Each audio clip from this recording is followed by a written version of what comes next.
Before we begin, viewer discretion is strongly advised. The following is for educational and entertainment purposes only. This is the verbatim federal courtroom testimony of the Sean Diddy Combs trial as reported by Inner City Press. The moment finally arrived after months of speculation, court documents, and mounting public pressure. Sean Jay-Z Carter stepped into the courtroom not as a mogul, not as an icon, but as a man defending himself against disturbing allegations and as a defendant for Diddy. With Diddy's world unraveling and freak-off parties now a part of sworn testimonies, Jay-Z was dragged into the storm by association. His name was attached to rooms he denied entering, events he claimed never happened, and victims he insists he never met. But how would he defend himself in front of the jury, the media, and the culture? What would he say when the whole world was watching? This is the moment Jay-Z testified. The courtroom had just settled after a long morning of legal back and forths. The prosecution was preparing to reintroduce evidence linked to Cassie Ventura's testimony. Diddy's lawyers shuffled papers, half bored and overly confident. That's when the doors opened, not quietly, not with warning, but deliberately, the way you walk into a room knowing the truth is finally about to catch up with the people who've been trying to outrun it. Jay-Z entered, wearing a midnight navy suit tailored so sharply it might as well have been armor. He didn't look left, he didn't nod, no entourage, no Beyoncé, no Rock Nation team, just him, a living legend stepping into a courtroom that hadn't expected to see him. Not like this, not on the witness list, not under oath. Gasps filled the room. The gallery stood halfway. In reflex, one journalist dropped her pen. Cassie Ventura, seated behind the prosecution, leaned in to whisper to her attorney. Even the judge raised her brow slightly. Did he? He turned toward the entrance and didn't blink, his eyes locked onto Jay like he was watching a ghost he buried 20 years ago rise from the dirt. This wasn't planned, not by the press, not by the public. Jay-Z had requested a sealed session for his statement, but the court overruled it. Transparency, that was the ruling, and now Jay was about to give the performance of his life, not with lyrics, but with memory. He took the stand, he swore his oath, and the courtroom filled with federal prosecutors, entertainment journalists, and attorneys who once negotiated million-dollar deals at brunch tables leaned forward like they were listening to the first verse of a track they weren't supposed to hear. His voice calm, controlled, but tight like a rope pulled in both directions. I want to make it clear, he began. I came here because silence ain't an option no more. And with that sentence, everything changed, because when Sean Carter speaks, not the mogul, not the rapper, not the billionaire businessman, but the man behind it all, it's not just a testimony, it's a reckoning. Jay-Z didn't waste time. He didn't come with denial as his opening weapon, he came with context, and that was even more dangerous. Yes, I was invited to Diddy's events, yes, I attended, but let me be clear, what I saw and what I was told were two very different realities. He said those words carefully, deliberately. His lawyers sat stiff. The defense looked confused. Was this helping them? Was he flipping? The answer would come slowly, piece by piece, as Jay-Z told the court something nobody expected. I saw the setups, the NDAs, the confiscated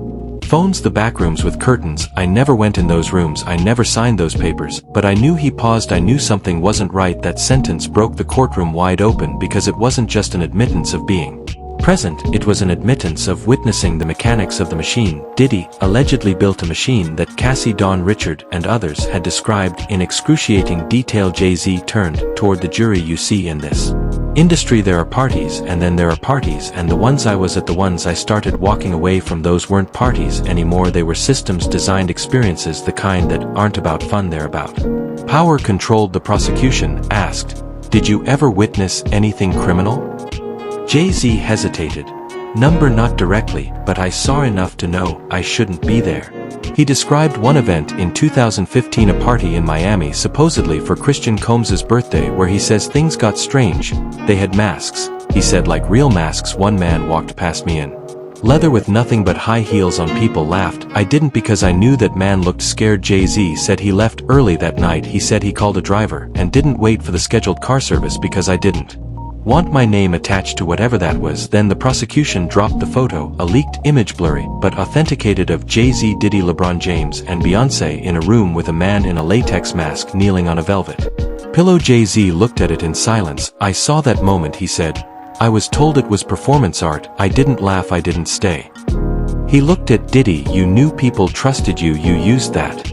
For the first time, Diddy's jaw dropped. Then came the part that turned Jay-Z's testimony from damage control to destruction. He told the court about a private conversation he had with Diddy in late 2018, just after whispers of investigations started circulating in the industry. According to Jay, Diddy called him to get ahead of something. He told me, they're coming for me, you got to be careful who you stand next to. Jay said he asked Diddy point blank, "Did you do anything I can't come back from?"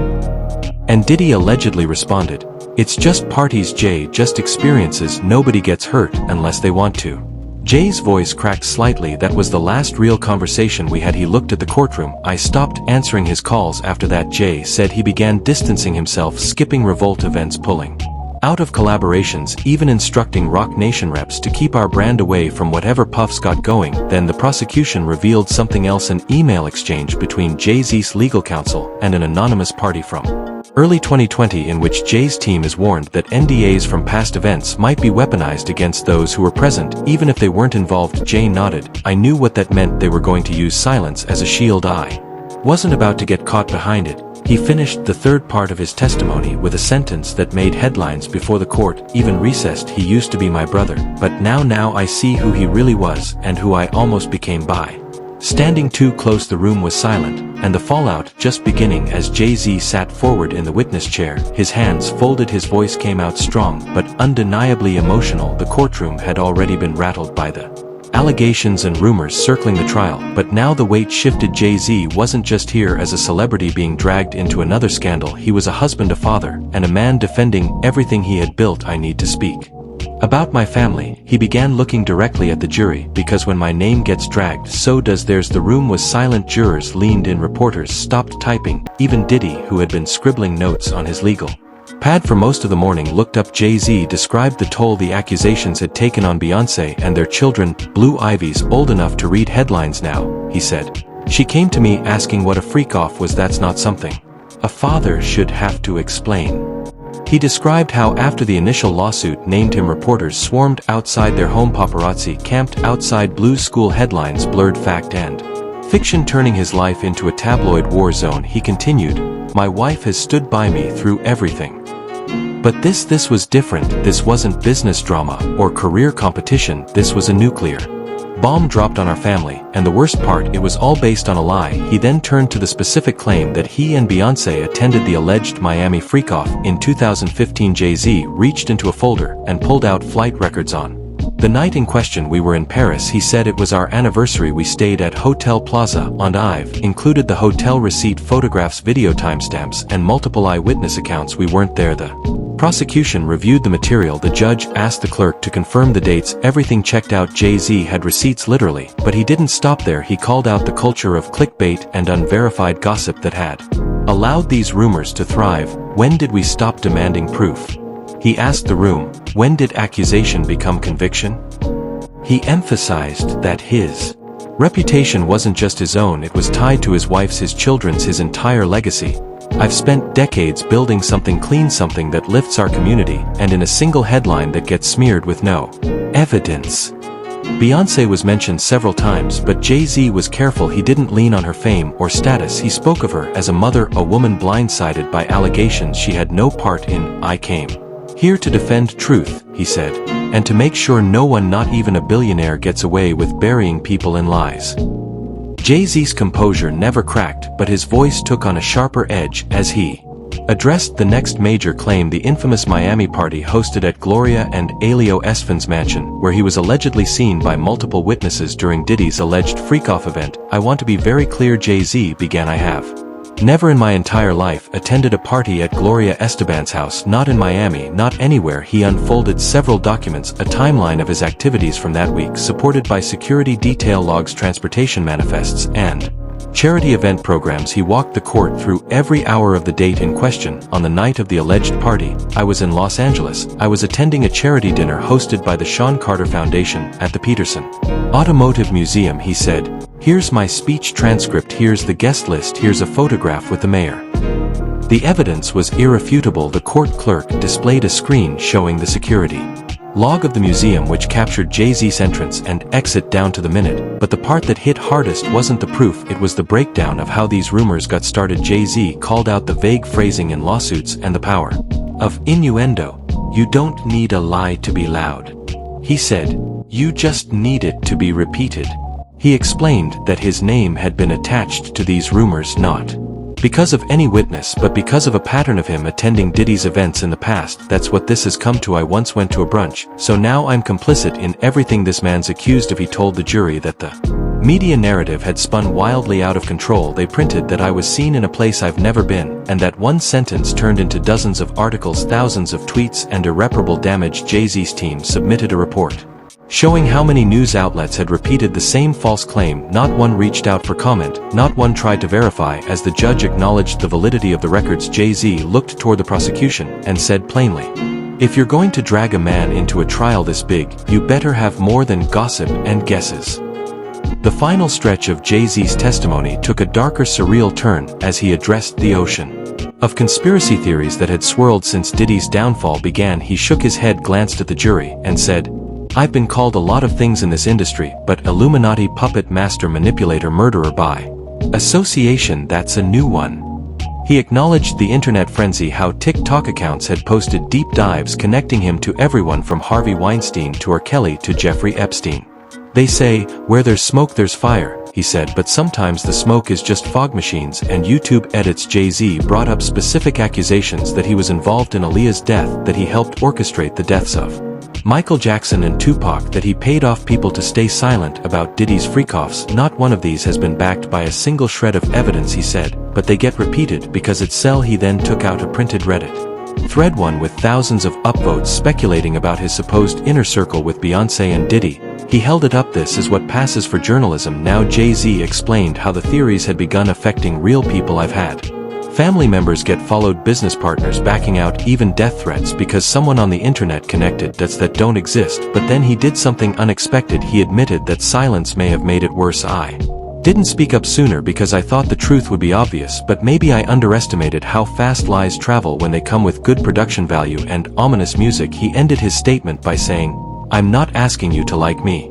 I'm asking you to listen, to think, to demand proof, because if we don't draw the line here today, then none of us are safe from what comes next." Jay-Z sat back, his testimony complete. In a courtroom where whispers had become headlines, his voice had just redrawn the battle lines as Jay-Z finished his direct testimony, and the room settled into a tense hush. The lead prosecutor stood. His name had been whispered for days, an aggressive federal litigator known for shaking even the most polished celebrities. He adjusted his glasses and looked straight at Jay-Z, who remained poised but visibly alert. "Mr. Carter," the prosecutor began, "you say you were never at Gloria Estefan's house. You've provided logs, photos, timestamps. That's all compelling." Jay-Z nodded slowly. "Because it's the truth." But the prosecutor continued, pacing slightly. "You have, by your own admission, attended Diddy-hosted events in the past, high-profile ones, brunches, fundraisers, award parties." "Yes," Jay-Z said carefully. "Public events, industry events, nothing like what's being described here." The prosecutor paused, then leaned in. "Did you ever witness anything inappropriate at any of those events?" Jay-Z hesitated, not for long, but enough for everyone to notice. "No," he said finally. "I saw celebrities, networking, music playing, the usual." "And you never saw Cassie Ventura at one of these events, or any behavior that made you uncomfortable?" Jay-Z's jaw tightened. "Cassie was often present. She was Diddy's partner, but I never saw her in distress, and I certainly never saw the things she's described in her testimony." The prosecutor shifted gears. "So when you hear now what she's claimed about coercion, about abuse, about the so-called freak-offs, you're saying you're completely blindsided?" "I'm saying I didn't see it," Jay-Z replied firmly, "and if I had I wouldn't have stayed quiet." The prosecutor nodded. "That's what Russell Simmons said too." The room gasped.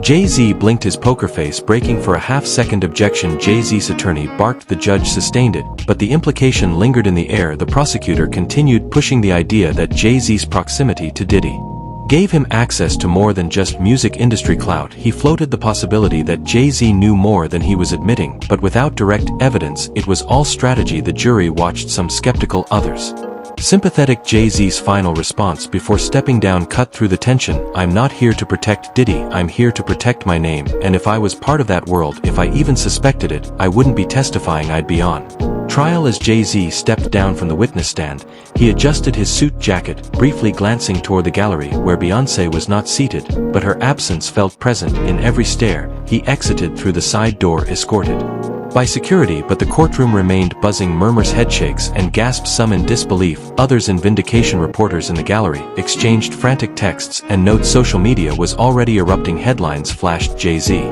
Break silence under oath. Jay-Z vs. prosecution. Jay-Z defends Beyoncé and family from Diddy ties. There was no waiting for a verdict. The internet had already rendered one, but inside the room something more complicated was unfolding.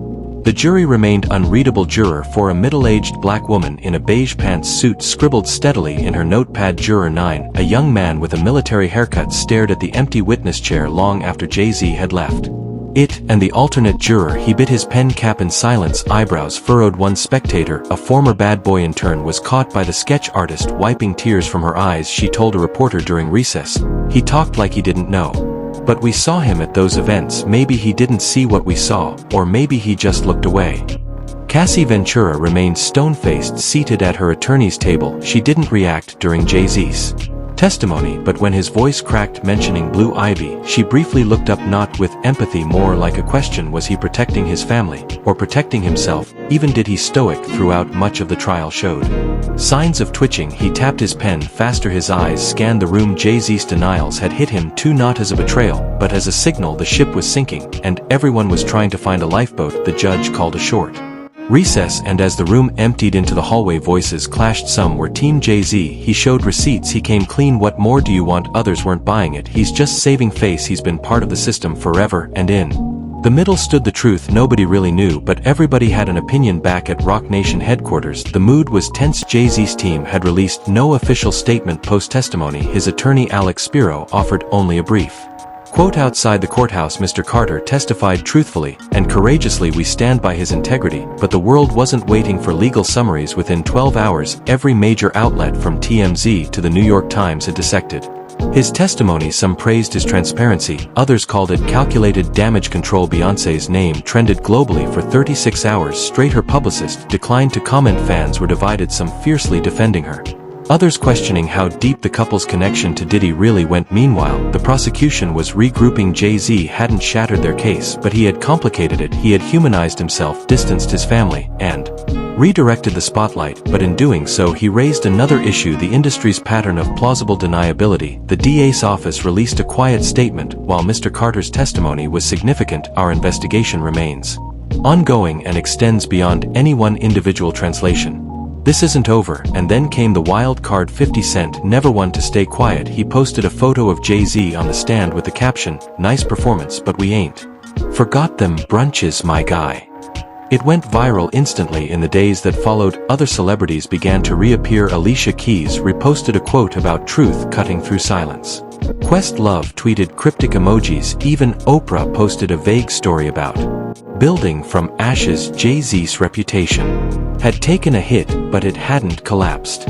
His testimony, for better or worse, marked a moment where silence was no longer an option, and in a case full of twists, one truth was clear: the courtroom wasn't just trying Diddy, it was trying an entire era of power, proximity, and protection. Jay-Z had survived the stand, but the real trial, the trial of legacy, was just